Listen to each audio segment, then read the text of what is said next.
We're going to be talking about the growth mindset concept, a phenomenon that was sort of pioneered by Carol Dweck in her research. What she did was to invite young kids into the lab and had them do some really hard cognitive tasks. What emerged is that there seemed to be two kinds of reactions with these almost impossible tasks. One group of students, as expected, became quite discouraged and gave up. Interestingly enough, there was a subgroup of students who, instead of feeling discouraged, were actually enthused and adaptive in the face of challenge and difficulty.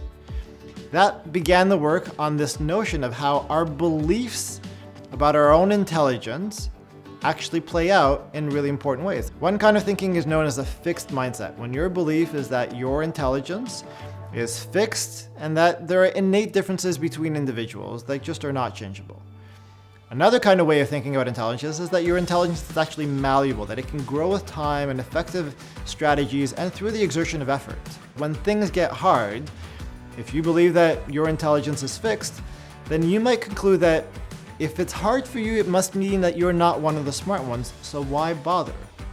Instead, if you have a growth mindset, you might start to see that the exertion of effort and the demonstration of difficulty means that you are learning something.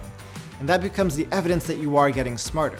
In order to really fundamentally and meaningfully instill a growth mindset, we have to think critically about what are the things that we value as the outcomes.